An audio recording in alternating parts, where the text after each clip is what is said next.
E a questão discursiva, para a gente fechar aqui, diferente das objetivas, claro que ela não vai ter a terceira estrutura, que são as alternativas. Então, eu vou ter o texto base e eu vou ter necessariamente o enunciado ou questão, né? E a resposta livre ou resposta aberta. Aqui eu quero fazer uma observação, não vou tratar todas, coloquei alguns exemplos aqui, vou pegar essa de contábeis aqui, que eu gosto bastante para utilizar como exemplo. Então, nas questões discursivas, eu só não vou ter as alternativas, eu vou ter o texto base e o enunciado. O que essa questão aqui de contábeis me trouxe? Me trouxe um texto, trouxe até mesmo uns dados, né? E ele coloca aqui, com base nos dados acima e no que define a NBC, acerca das demonstrações contábeis, faça o que se pede nos itens a seguir. Então, o conteúdo aqui era de DRA.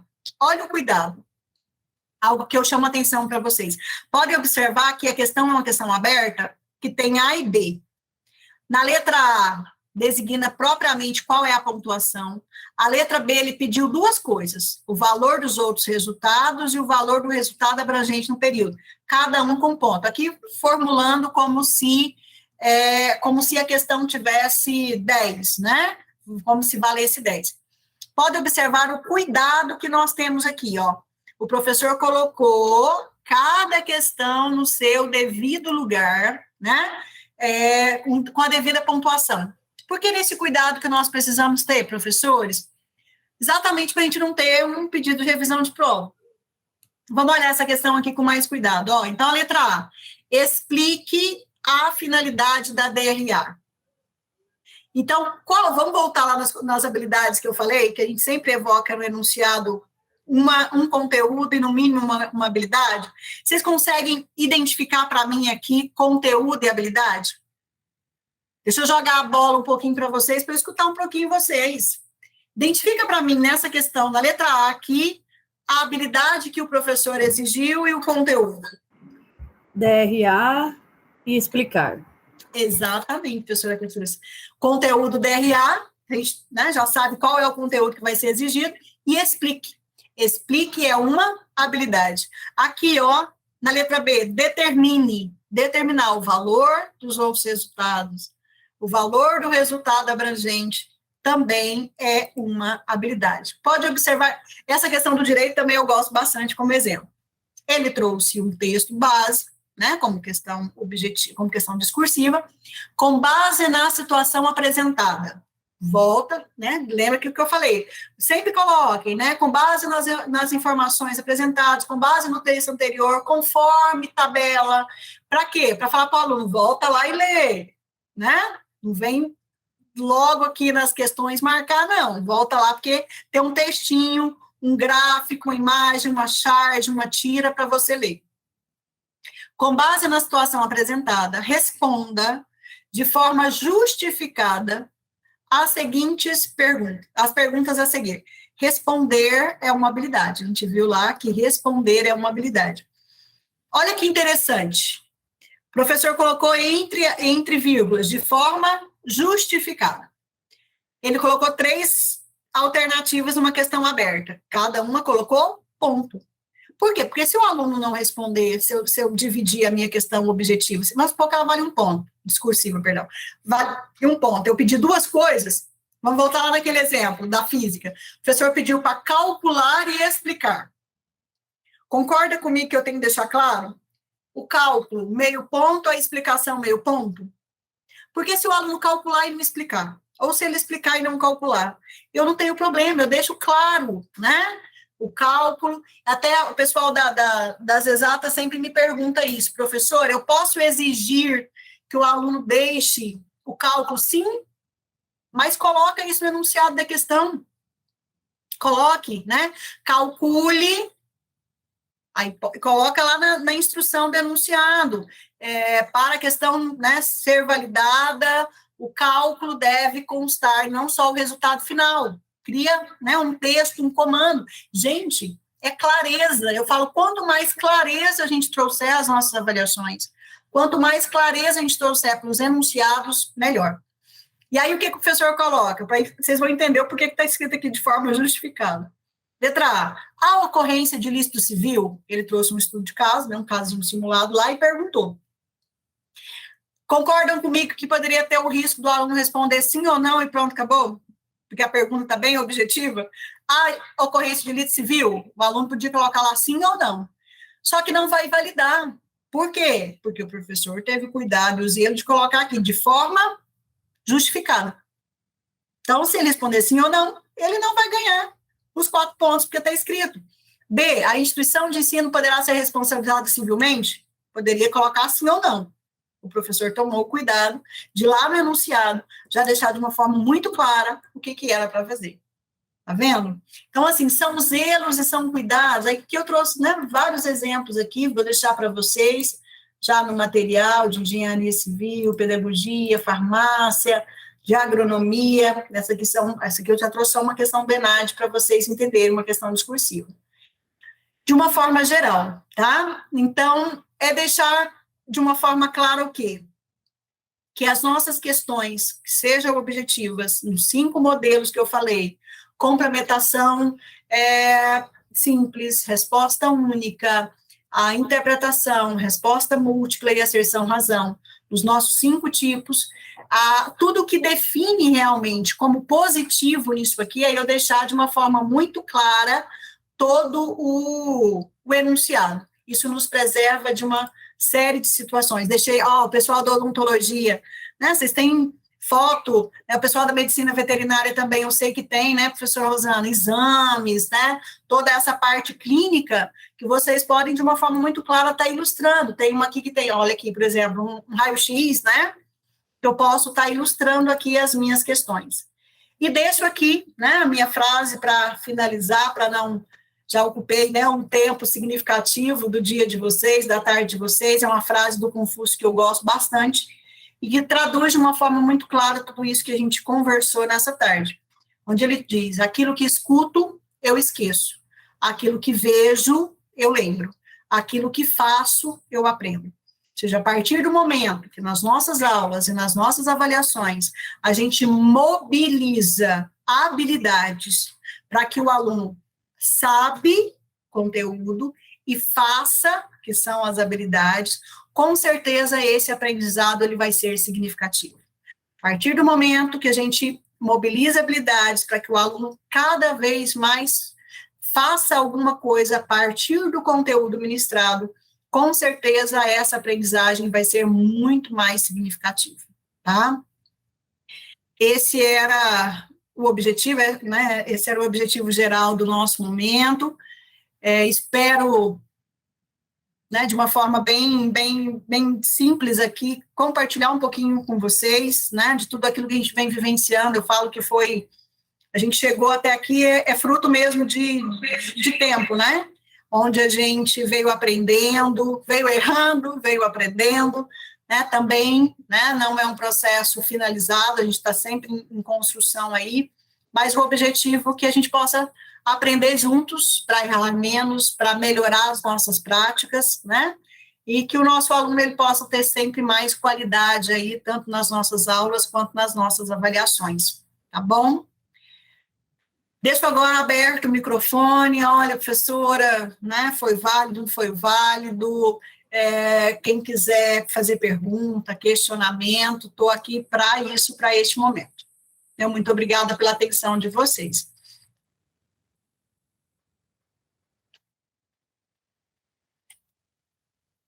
Eu estou igual vocês na aula do período da pandemia, né? Primeiro que é só as letrinhas, agora estou vendo o professor Wendel.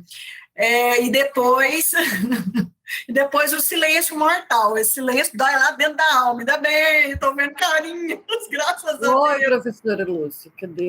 Graças a Deus, estou vendo carinhas. Gente, é desesperador ver só essas letrinhas. Eu não estava em sala de aula no período da pandemia, mas me coloco no lugar de vocês. Ver só essas letrinhas ali vai me dar agonia. Espero ter podido contribuir um pouquinho com vocês aí, gente. Certinho? Alguma dúvida, alguma pergunta?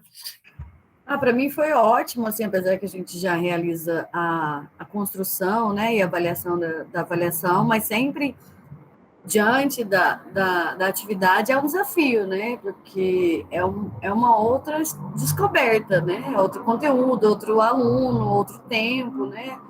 Acaba que é uma atividade nova.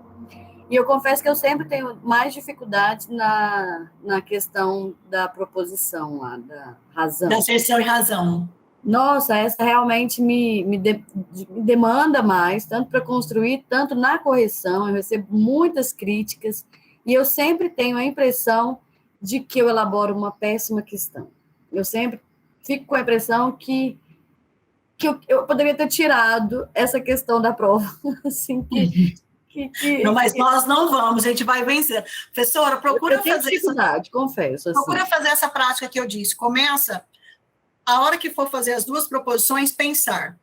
Eu quero uma proposição verdadeira e que a segunda justifique, ou não. É a primeira coisa que eu tenho que pensar. Então, eu vou propor, né, colocar uma proposição, uma alternativa, eu vou querer que a segunda justifique ou não. Então, é a primeira coisa que eu tenho que pensar. Aí, pensar, vou trabalhar com duas verdadeiras, mas que não há uma justificativa da outra. Aí, eu já estou indo para a alternativa C e D. Vou trabalhar com uma verdadeira e a outra falsa, a primeira verdadeira e a segunda falsa, ou a primeira falsa e a segunda verdadeira. Aí eu estou indo para a letra C e D. Ou eu vou trabalhar com duas alternativas falsas. Aí eu estou indo para a letra E. Então, eu falo que a primeira coisa que a gente tem que mentalizar naquela questão é isso. Eu vou fazer duas proposições. Eu necessariamente vou criar uma proposição que a 2 justifica ou que a 2 não justifica. Ou eu não quero que uma justifique a outra. Eu quero só que as duas sejam verdadeiras, ou que as duas sejam falsas, e que não haja justificativa ou lógica entre uma e a outra. Então, assim, a hora que você for elaborar, tenta fazer esse exercício. Se tiver dificuldade, gente, os meninos sabem muito bem, né? A Rafaela disso está aqui mais próximo de mim. Professores, pode me chamar no chat aqui, pode me mandar e-mail. Professor, eu estou com dúvida nessa construção aqui, vamos pensar junto, né? Às vezes realmente, e é questão de hábito. E eu falo que hoje, quando eu vou, né, quando eu penso na elaboração, eu falo que acaba sendo mais fácil por conta disso, porque eu vou pegar o enunciado e as alternativas estão prontinhas, né? Eu não tenho como mudar aquilo ali. Aí é só o texto básico, eu vou colocar um texto base mesmo, para contextualizar. É só eu pensar nessa proposição. Se eu vou querer que uma justifique a outra, a 2 justificar uma ou não justifica, ou se vão ser duas verdadeiras, duas falsas, sem ter a justificativa de uma ou outra. É o primeiro passo, é uma dica que eu dou, tá? Mas a hora que for construir, precisar de mim qualquer coisa, pode me chamar aí, professora. Mas vamos vencê-la, não vamos tirá-la, não. Tá bom, obrigada, professora Lúcia. De nada. Professor Wendel. Professora, está me ouvindo? Estou te ouvindo, professor. Então, só para contribuir também, eu tenho enfrentado algumas avaliações, provas de diversas instituições, né? Fiz prova do CESP, FCC, VUNESP, diversas provas aí pelo país, tenho viajado bastante, e uma questão que eu vejo que eles estão utilizando muito é pegar um conteúdo teórico e fazer uma aplicação prática, né? No meu exemplo, por exemplo, do direito, não sei se tem algum professor de direito, eles dão um caso concreto e perguntam para a gente assim, ó, como você vai julgar? Procedente, parcialmente procedente? Então, sempre pegar um conteúdo teórico e tentar contextualizar para a prática. Mobiliza, né, professor, aquelas habilidades que eu falei da taxonomia de Bloom, ou seja, o aluno vai estar decidindo, ele vai estar resolvendo um problema, ele vai estar decidindo, que é o que ele vai fazer no mercado de trabalho. É verdade, é interessante. Assim, sempre usar um conteúdo teórico com aplicação prática, né? Eu acho, professor, que e a gente tem, no momento das devolutivas das nossas avaliações, identificar muito bem isso para os alunos. Ou seja, professor, vai estar difícil, nós não somos juízes, nós não somos... Gente, nós estamos desenvolvendo aqui as habilidades que são necessárias lá no mercado, exatamente, professor, porque lá vai ser exigido deles isso, é resolver problemas e tomar decisão. Então, você vai ser um juiz, você vai ser o advogado, você vai ser o promotor. O conteúdo por si só não vai te servir de nada lá, se você não desenvolver operações mentais que gere realmente essa decisão, ou gere realmente essa resolução do problema. E eu acho que a gente, quando eu falo da devolutiva das provas como um momento importante, é a gente mostrar isso para ele, o que a gente tem feito nas nossas avaliações. Eu falo que é uma intencionalidade pedagógica. O que é uma intencionalidade pedagógica? Eu estou construindo uma questão com a intenção de fazer você aprender. Porque você vai ser exigido a resolver problemas, a julgar, a decidir. Então, eu, como docente, eu não posso fazer uma questão simplesmente por fazer. Eu tenho que ter a intencionalidade pedagógica de acrescentar alguma coisa a você. Aqui você aprendeu uma habilidade que é resolver problema. Aprendeu uma habilidade que é calcular, que é decidir, que é aplicar. E eu acho que a gente tem que falar isso de uma forma muito clara para eles. E só compartilhar aqui uma experiência, meu 3º ano na instituição, estou terminando o 3º ano, já estou ficando veterano. Já está ficando veterano, professor. Nas devolutivas, os professores são novatos, pode ocorrer de a gente cometer algum erro, né? Então, nas devolutivas, eu sempre digo para os alunos, eu brinco, que os recursos são feitos oralmente lá na sala. Assim, para não deixar chegar na coordenação, na direção, eu já ouço as demandas e avalio ali se é um erro meu mesmo. Eu já cheguei a considerar 2 itens, porque o segundo item ficou ambíguo e então gerou uma dúvida, ou então eu já cheguei a anular uma questão, né? Porque estava fora do conteúdo, eu me confundi na divisão das matérias e uma das questões não estava no conteúdo que eu tinha programado para aquela N2, né? E aí eu falei, olha, reconheço, realmente errei e anulo a questão. Humildade, professora, eu acho que deixar isso virar um processo, uma reclamação, reconhece o erro, resolve o problema na sala de aula, né? Está dentro ali da nossa autonomia, né? Sim. E, professor, e o quanto eu acho que isso é válido, né? Eu falo assim, que até dentro de casa, quando eu erro com meu filho, eu falo, filho, desculpa, eu errei. Mamãe é humana, né? Mamãe é humana, mamãe errou, né? Eu acho que o processo de formação em sala de aula é do mesmo jeito. Eu acho que, assim, é até a hombridade que a gente tem, né? De falar, poxa, eu errei, eu equivoquei, não era esse conteúdo, vou anular a questão. É algo que eu acho que até enobrece a gente, né, enquanto profissional. É isso mesmo. Eu tenho 6 turmas, eu estou fazendo as provas, são muitas questões. É muita coisa. Então, uma hora, na cabeça da gente. Pode acontecer algum erro, ou faltou uma palavra, mas a gente pode corrigir, né? É muito importante a devolutiva. Né? Isso mesmo, professor. Muito obrigada pela contribuição rica aí. Professores, tudo bem, então? Então, muito obrigada pela atenção de vocês mais uma vez. Quem não preencheu o formulário aí da inscrição, tá? Vai gerar. Agora a gente tem geração automática de certificados, né, meninos? Gracinha, a gente vai evoluindo, né? Então, preencham aí a ficha, né, de presença, para que a gente ganhe aí o nosso certificado. Estamos chiques, professora. Iremos melhorar ainda mais. Eu acho que é essa a expectativa de todos aí, né? Muito obrigada, professores, pelo tempo dedicado, e qualquer coisa, meu e-mail, né, luciaramos@facmais, né, fácil de saber aí, ou no chat também, se precisarem de mim, estarei à disposição para auxiliá-los aí, para a gente possa construir cada vez mais, né, as nossas práticas e melhorar os nossos processos aí de ensinagem, criando um neologismo aí, tá? Meu muito obrigada, tchau, tchau, até mais, professores.